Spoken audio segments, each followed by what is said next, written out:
If there's something that you want to be, use whatever resources you have around and make decisions that somebody who does that would make. It is absolutely wild to me to be where I am right now. I was just writing in my journal because I've been trying to keep myself out of my phone, which has proven to be difficult since getting back on TikTok. But I've been trying to keep myself from doom scrolling, so I made this paper chain curtain behind me. That was really awesome. It took like 8 hours to do that. It's gorgeous. They're heart-shaped paper chains. Wonderful. And today I was like, I'm gonna write. Let me just write something, okay? And as I'm writing, I'm having this like realization of how far I have come since last year. My life is so different now than it was a year ago. And like, this isn't even the final form. Like, it's about to get so much more intense in like a really good way. It's gonna be very wild, and I'm excited for it. I'm excited for what's going on. Not like what's going on in the world right now, just personally in my astrology and the things that are happening in my life. The things that are going on in the world are for another video, but yeah, anyways, so much can happen in 6 months. I have almost been housed for as long as I was homeless. It is May 26th today, and I became homeless on July 3rd. So we've still got a little bit more than a month left until the like anniversary, but that'll be the anniversary also of me having to rehome Odin, and that has been very difficult to work through. And it breaks my heart, and I miss him every day, and I'm really sad that the people who adopted him have gone back on their promise about letting me see him and giving me updates about him. That's apparently not in the cards, so that's also for another video. Last year, it all happened so fast, and I am so thankful for the tarot and the astrology and just like my relationship with the universe, because otherwise I don't know if I would have made it through that. I had to learn some pretty intense lessons and just go through it. All right. And I feel like I am a better person now because of it.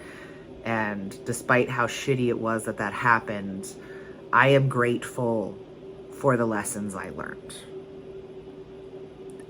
Because ultimately it's putting me on my right path for what is happening and what I'm going to be doing for the next like 20 years.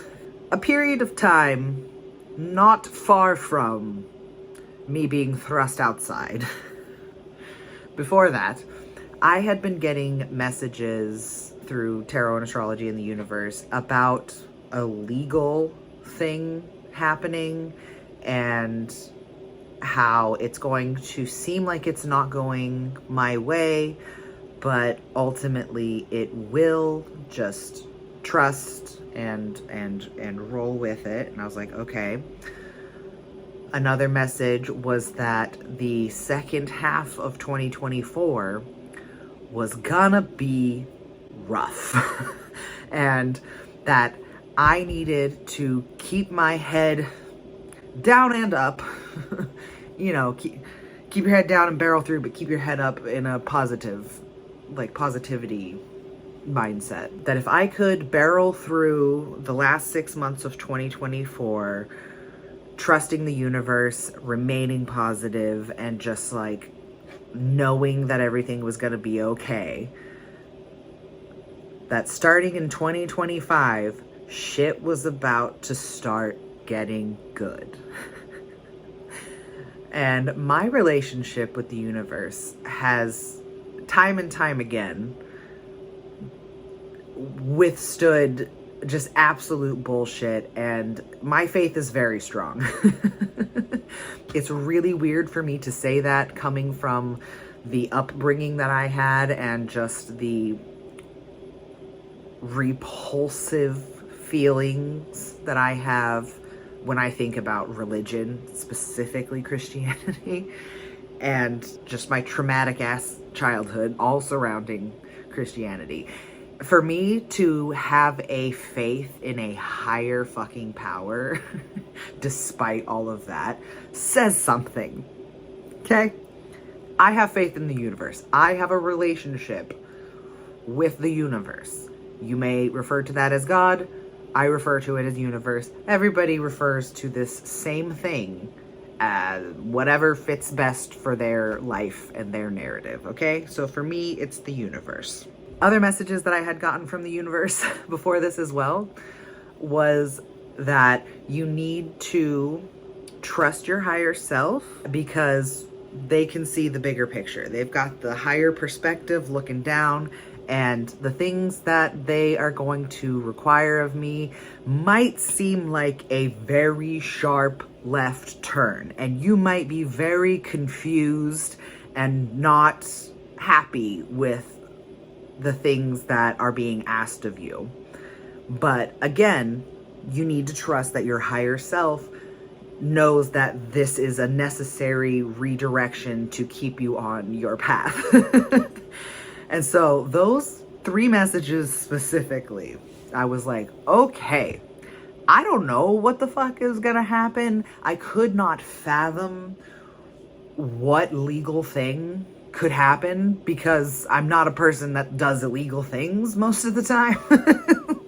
And at that point, I didn't have beef with anybody that would result in legality. So what happened took me completely by surprise, okay? I had inklings that shit was going wrong, but I did not know how it would unfold. Like, before she gave me the message that I needed to get out, her behavior was very erratic. My ex-girlfriend, for those of you who don't know, is the one who made me homeless. There's a whole video talking about that, so you can watch that. I'm not going to rehash the whole thing here. But because her behavior was so erratic in this very specific way, I had a feeling that she was about to kick me out, that I was gonna have to figure something out really fast. And so I had already started making appointments to rehome Odin so that I didn't have to do it so fucking quickly, like with somebody that I didn't know and couldn't vet. So I had already been doing that, which I'm glad I did. And then I got served with the petition for the protection order, and that was on July 3rd. I think it was like 2 days later that my partner and I drove up a couple of hours away to where the people lived who were going to be adopting Odin. And I had to bring all his stuff with us. And little did I know, I also had COVID at this time. The symptoms were just like, literally I had a little bit of an itchy throat on the way up there. And I was like, I don't know what's going on with this. And then it snowballed from there. But, you know, I took Odin up there, and on the way there were so many 319s. 319 is my birthday. It is also a number that the universe communicates with me using, okay? So, like, I see 319s everywhere when I'm thinking about things, okay? It's not a coincidence. There are many different sequences of numbers that follow me, but 319 is specific for this story. I had not seen this many 319s that close together. There is no fucking way that this was not the universe communicating with me. On the way up there, the entire time we were driving on the highway, the car that was in front of us had a 319 on the license plate. As soon as we exited and that car kept going, when we turned onto the surface streets from getting off of the highway, a car turned in front of us that had a 319. When we got closer and closer to the destination, there were 319s sprinkled all around. And then the street that these people live on, there were four cars on this one residential street, even up right next to their place, which they lived all the way at the end of the street. And the last 319 was directly in front of their house. There was 4 cars that all had 319 in some configuration on their fucking license plate. And I had to drop him off. And I will never forget the look on his face as he was being held. You know, somebody else had his leash. And I got into the passenger side of my car because I was going to be a mess on the drive home. So my partner drove my car for me so I could cry, you know, and just be an emotional wreck. As I was closing the door, he's looking at me like, hello, what the fuck? What's going on? And I literally haven't seen him since. I have not seen him since.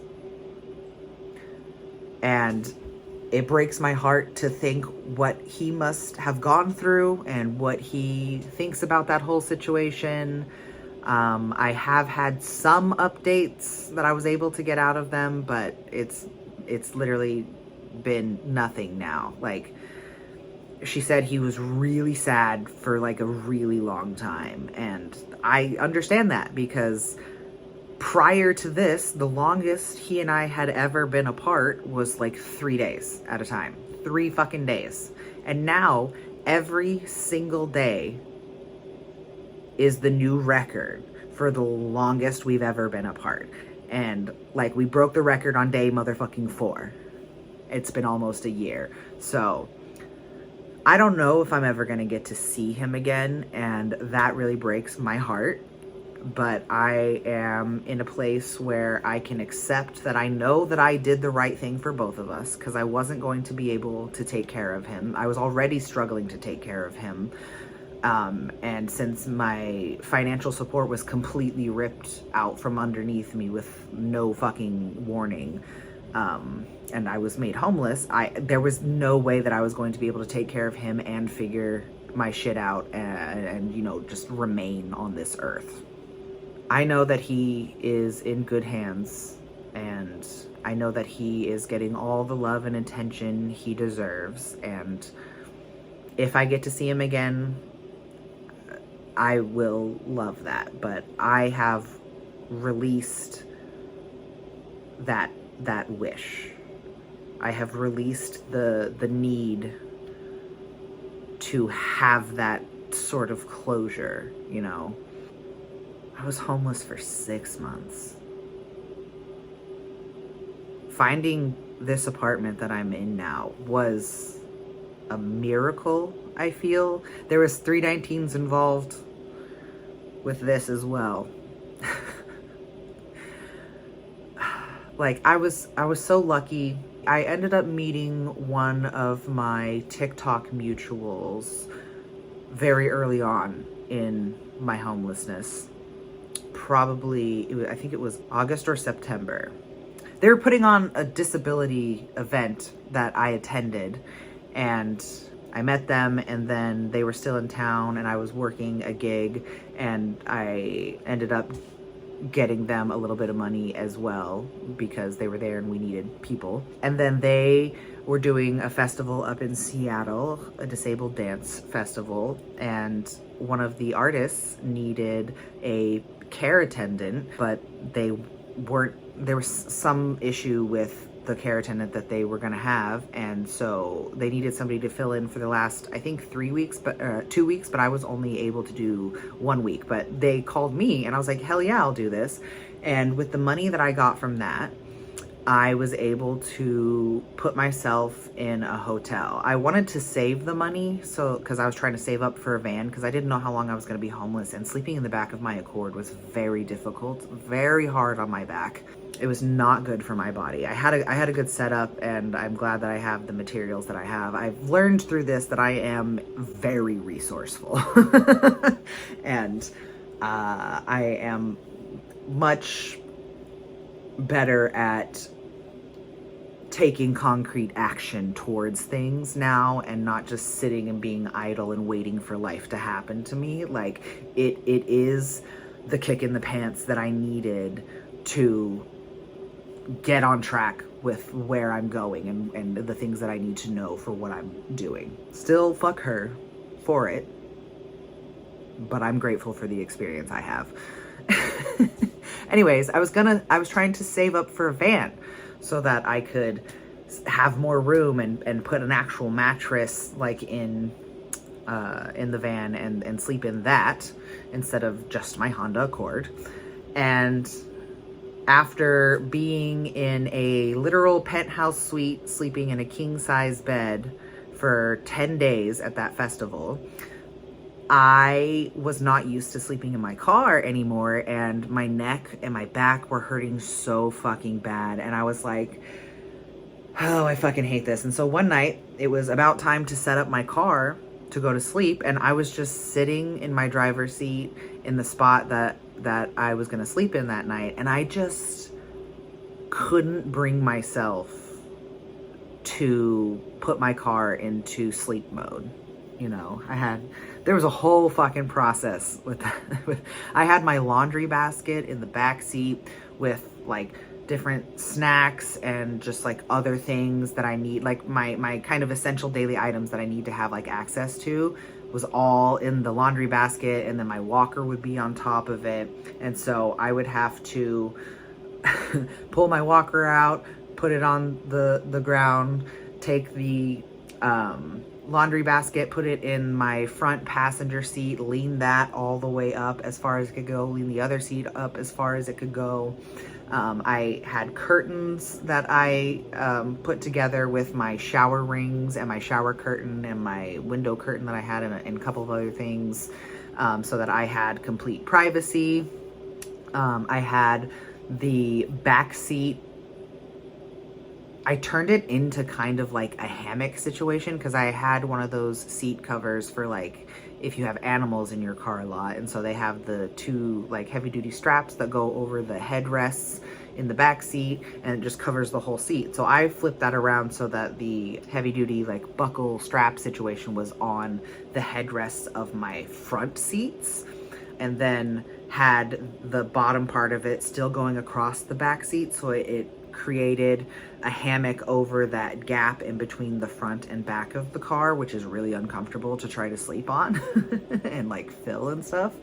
And then I had my mattress topper rolled up, folded in half on top of that, and so that kept that in place, especially with my body weight. So I had a more comfortable place, like way to sleep in the car. But it took so much to do that, and then in the morning I have to break it all down and put it back the way it was before, and I have, you know, there's a lot that went into that. So my back was hurting, and I was in no fucking mood to put my car into sleep mode, and I decided I am going to use some of this money to book a few nights in a hotel.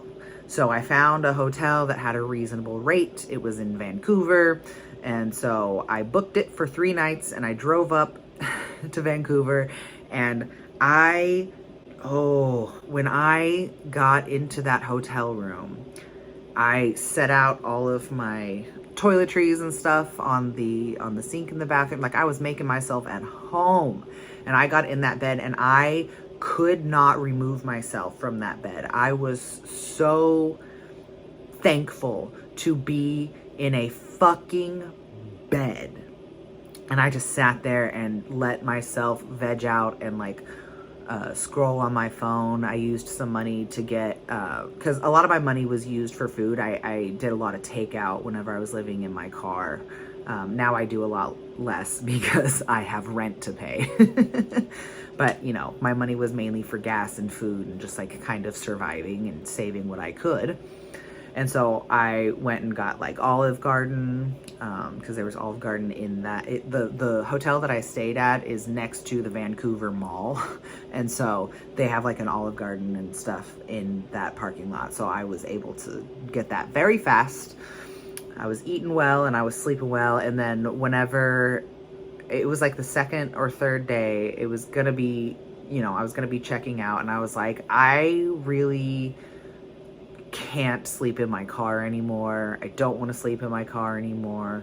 And I'm going to try to find a hotel that I can stay at for longer. And I'm going to use this money to be inside. I want to be inside. So I found an extended stay in Beaverton, and I booked from October 26th until November 11th. That was how much I could afford. Let me tell you, I was so relieved, so happy to find that. And it had a little kitchenette, and like having access to a fucking bathroom. I will never take that for granted ever again. Okay? Ever. And then the day before I was supposed to check out of that hotel, I was so fucking sad, and I didn't want to. And so last ditch effort was like, I am going to make a TikTok video and see if I can raise the money. I had asked the front desk how much it would be to extend through the end of the year. And it was like $3,500-ish. And I was like, all right, let's see. We will fucking see if I'm extending. And I posted the video, and it went places. It went everywhere it fucking needed to. I have a spreadsheet that tracks how much money. Let me see how much they gave me. Via Venmo, Cash App, and PayPal. People sent me a total of $5,025.18. I got that overnight. Like, the money started pouring in so quickly. Like, I was just getting Venmo and Cash App and PayPal notifications left and fucking right. And before I went to bed, I had enough money to extend through the end of November, which blew me away, blew my fucking mind. And by the time I woke up, I had enough money to extend through the end of the year, all the way through December 31st. I was beside myself with gratitude. Like, I still am just so thankful. And this is another thing, okay, about my relationship with the universe. I have rewired my brain with the affirmations that I use. One of which is, I always have exactly what I need, exactly when I need it. Ever since I started saying that and started believing it and truly trusted, I have always had exactly what I need, exactly when I need it. Over and over and over and over and over. And so, literally, this is right up to the fucking line. And I have this miracle. Because at that point, I was having such a hard time getting any of my TikTok videos to go anywhere. So I was not expecting many people to see it. I did my due diligence and sent it to so many people that I am mutuals with, that I am friends with, IRL, and requested them to, I said, hey, I need your help with this video. Please engage with it. I need likes, I need comments, I need reposts, I need shares, I need favorites. I need the comments to be more than 5 words, not emojis, all of this. And they fucking showed the fuck out. That video went nutty. Nutty mode. And it didn't hit 1 million. I think it hit maybe 300,000. Like, it wasn't extremely viral, but it was viral enough to get me 5,000 motherfucking dollars exactly when I fucking needed it. And then that gave me the peace of mind. I went to my storage unit and I got all of my clothes and just like stuff to make it feel like home, since I knew that I was gonna be there for at least 2 full months. I'm like, I'm gonna chill. And I brought I cleaned my car out. I brought my mattress topper inside and put it on top of the hotel bed because it was very uncomfortable. Got my weighted blanket. Like, it was truly my little apartment, my little studio apartment, which felt so enormous after sleeping in my Honda Accord for 4 fucking months. I was sleeping in my Honda Accord for 4 fucking months, okay? This tiny little extended stay, 1 room, little kitchenette, little bathroom, was a mansion to me, and I was so happy to be there. And I made it my home, and I decorated it. I had my purple lights. Like, I brought my computer. I took my iMac, my giant ass iMac, and put it in there so I could do stuff on my computer too. And I got my ass to work because I was able to fucking know that I had a place to sleep, to bathe, to do everything that I needed to do that was safe. And I could focus on figuring out how I was going to escape being homeless, right? And another instance of having exactly what I need exactly when I need it, on August 22nd, I got a TaskRabbit gig for somebody who wanted to use my services to find them an assistant for their job. And so they went into detail about what they needed, and I was like, I know that you've hired me to find somebody, but what you're describing is actually right up my alley. So, like, maybe I could do that for you. And it was paying $300 for 8 hours of work. And they were like, hey, if you want the job, it's yours. They are somebody who is self-employed. They just moved out here from California. They have been in business for themselves since they were 20. They make fangs and other false teeth for cosplay, for TV shows, movies, what have you. Whatever occasion people, for Halloween, whatever occasion people need fake costume teeth for, they make them, okay? And they do really good work. They're called psychic fangs, by the way. I'll put it on the screen. If you want some really cool costume teeth that fit your teeth fucking perfectly, go to them. They're amazing. That is what my job is right now. That's my main source of income. I work 1 day a week for 8 hours. I do the casting of the dental impressions that come in.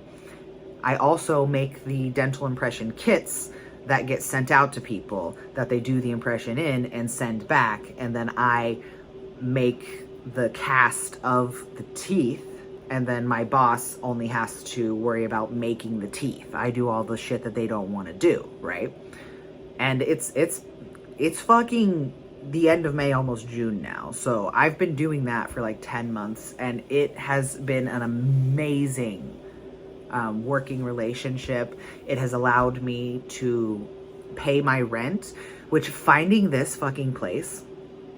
So while I was living in that hotel, I was trying to find COVID-safe housing, and I was like, okay, I'm probably gonna have to be in a roommate situation, so I need to like look for a room in somebody's house or, you know, an apartment but it has to be COVID safe. I can't live with people who are not COVID safe.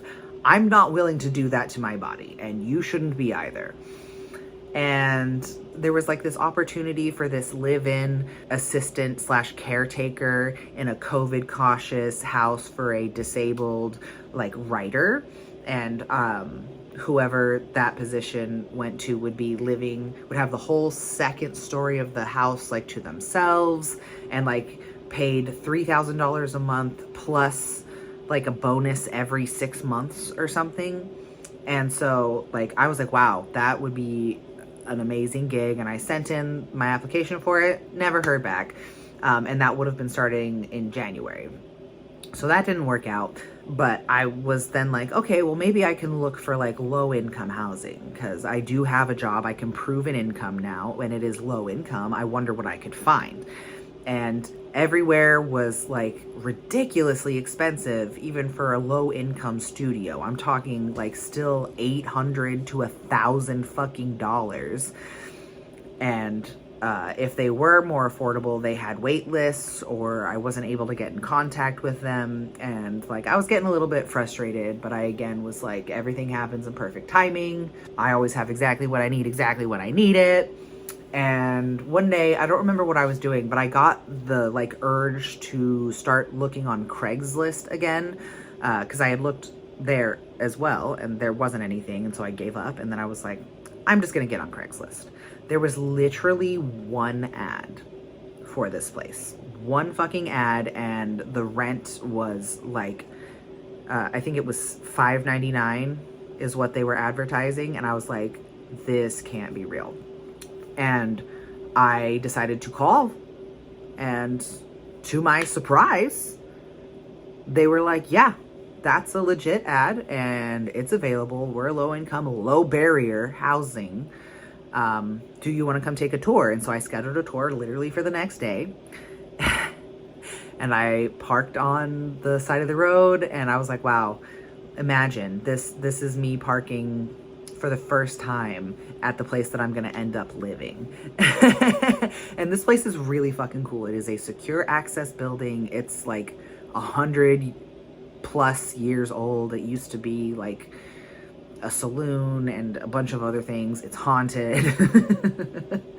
It's got this really dope courtyard that I look out onto that has an amazing like art display of like paper mache clouds and other things that provide a really lovely ambiance. Like, I literally could not have imagined a better place.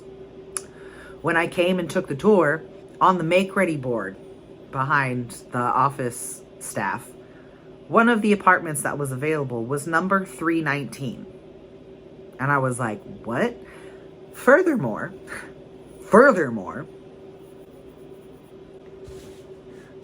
the way that this housing works is you apply. There's a bunch of apartments that are just available all the time, and you apply, and if you're approved, you get whatever apartment has been vacant for the longest at the time of your approval. 319 was vacated on June 29th.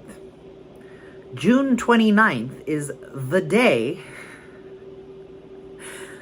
that my ex-girlfriend moved out of the apartment while I was at Rad Pride with my partner, and then everything else that ensued after that. That was the fucking day.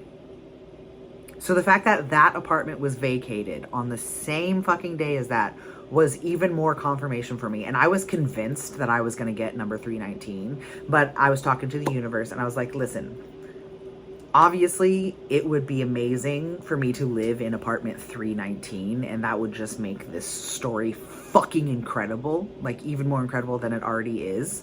But if it is not 319 that I get, I trust that you will that you will give me the apartment that is absolutely perfect for me in every way imaginable. And I literally could not have dreamt this apartment up. It's a mini version of the like industrial loft that I have always wanted. It's so me in so many ways that I did not even know that I liked, right? I'm like, wow, this is literally perfect. So the studio that I saw was a first floor in this interior courtyard that I look out onto, and it was just one square room with like a little inlet off to the side where you could put your bed. And I was like, okay, yeah, I could fucking work with this. When it was time for move-in day, it took a month maybe 2 months. It took a while to get approved because of their approval process. I moved in on January 7th. and I had the hotel all the way up to January 8th. So I was able to like do everything that I needed to do and move in here. Anyways. So when I come to sign the lease, I'm like, I want to see the apartment before I sign the lease. I'm obviously going to sign the lease still, but I just want to see it, you know? And not only is the interior perfect, the location of this apartment, I am the only door on this hallway. I am at the back of this floor. So people don't really have much of a reason to go past my door unless they're coming up from the stairwell that's over here and like their apartment is past my door. I rarely have people walking past my fucking door. It is the only fucking door on the hall. And everywhere else, you have people very close to you and across from you. I have such a secluded fucking place. It's amazing for COVID reasons as well as my introversion and need to just like control the noise in my environment. So it's a perfect location for me. And then my apartment itself is an L shape. So my living room and dining room like flow together, and I have this amazing shelf that I got for $36 that is a nice divide. I made the paper chain curtain to divide it further, and then I've got my dining room, and then across from that is like my little kitchen area, and then my closet is right next to my front door, and I have like a privacy like screen in front of that because I don't have blinds on this big fucking window here, my only window. There's not blinds. I don't know why, but I'm like, okay, well, either everybody's gonna see me naked or I'm gonna, have a privacy thing. So I have things set up so that people don't see me naked, but I'm planning on getting some like window film to put over it that'll like have actual privacy so I can be naked just over here. But yeah, so my closet is right next to my front door. When we came in to look at the apartment, the maintenance man was in here like putting on the closet doors, but he was having an issue with it. And I was like, you know what? I will save you some trouble. I don't want those doors on there anyways, so you can just take the doors and use them in another apartment or like have them as extra. And they were like, okay. Because like my ADHD ID ass, if I can't see something, it doesn't exist to me. So like if I have closet doors, it's not conducive to me wearing clothes because it's like a lot to open up and go through my clothes. And my like closet apparatus thing that I got for free from the other apartments that I lived in with Alec before the last apartment that we lived in together fits perfectly. I assembled it inside of my closet and it literally fills the space absolutely perfectly. I'll have to disassemble it to get it out of there, but like, so that doesn't have to be out in the open.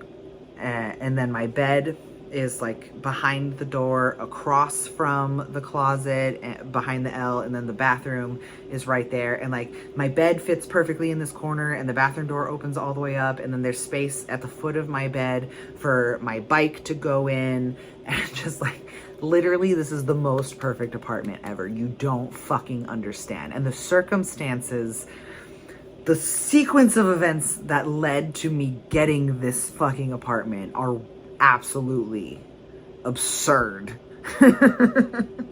And like I've had so many opportunities. So like from that opportunity of working for that disabled artist at that festival, they live in Arizona, and they called me in March and were like, hey, how would you feel about us flying you out and you staying with me for a week to be my personal care attendant while my spouse is out of town. And I was like, hell yeah. And they paid me so much fucking money for that, like more than I make in a month. And it was fucking phenomenal. And I have continued working with them. While I was there, they were like, hey, we are working disability access for this conference that's happening at the end of April. Would you like to come with us and work both on the Access team and as my personal care attendant? So getting paid for 2 separate jobs while I'm there. And I was like, hell yeah. So they flew my ass out to Baltimore at the end of April and got to stay in a hotel.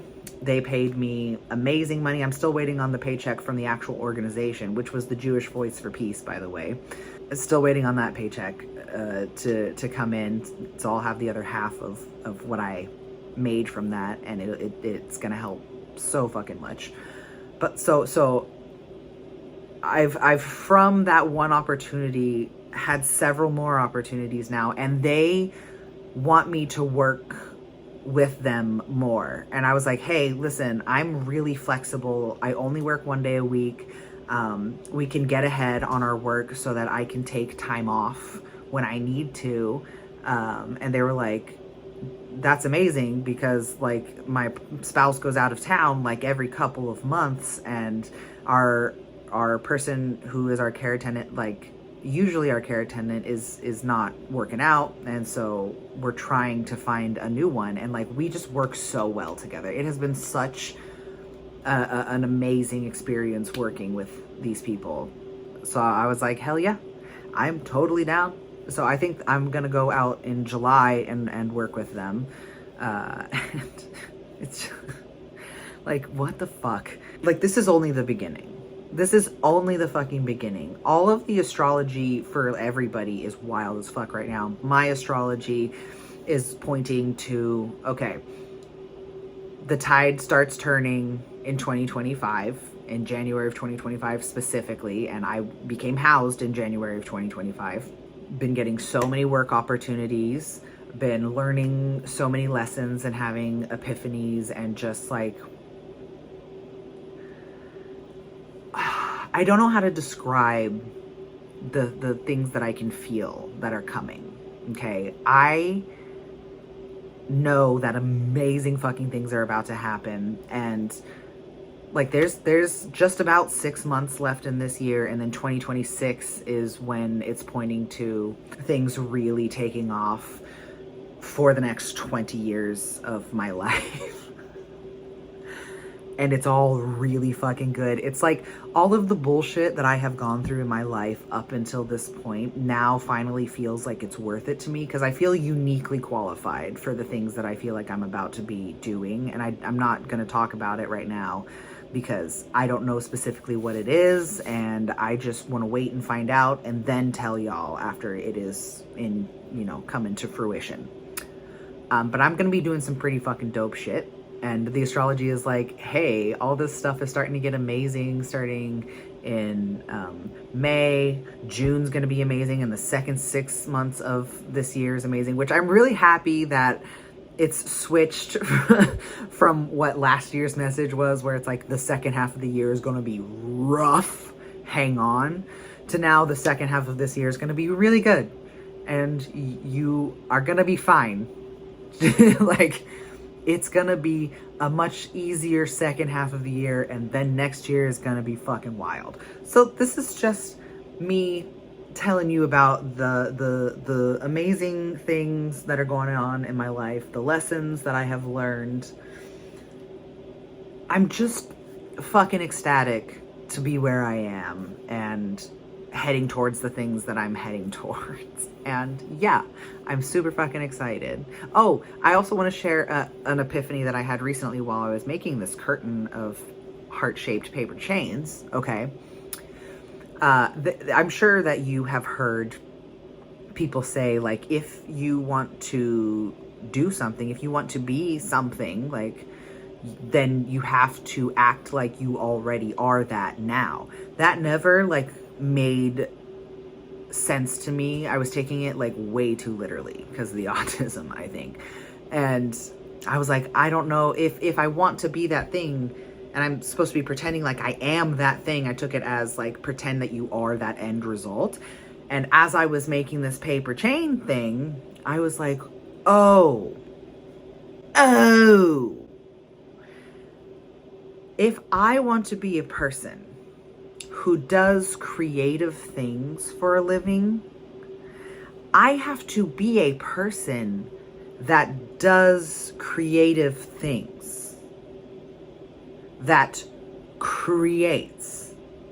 And so as I'm sitting folding these big pieces of paper in half and creasing them with my fingernails and tearing them until they're little tiny strips, I'm like, oh, I need to signal to the universe that I am somebody that creates things, and then more things will come my way, validating that energy that I am putting out. If I am a person who spends their time doing creative things, that's the timeline that I'm gonna be in, babe.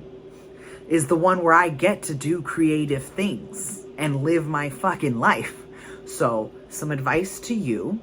If there's something that you want to be, if there's a goal you have, no matter how small of a step you can take towards it, use whatever resources you have around and make decisions that somebody who does that would make every chance you get, and you're going to get more and more opportunities towards that.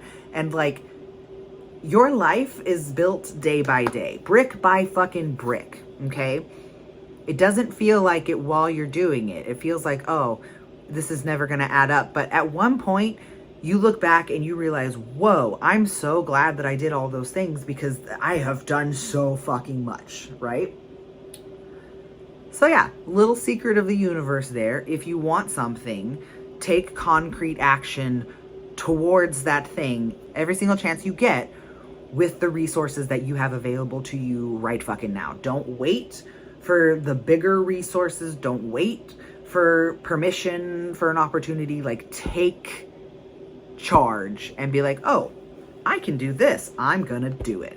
Even if you want to be creative, even if all you're doing is creating a paper airplane, that's still something that you're creating, okay? Life hacks here. Thanks for being here. I'm excited about the future. Wear a mask.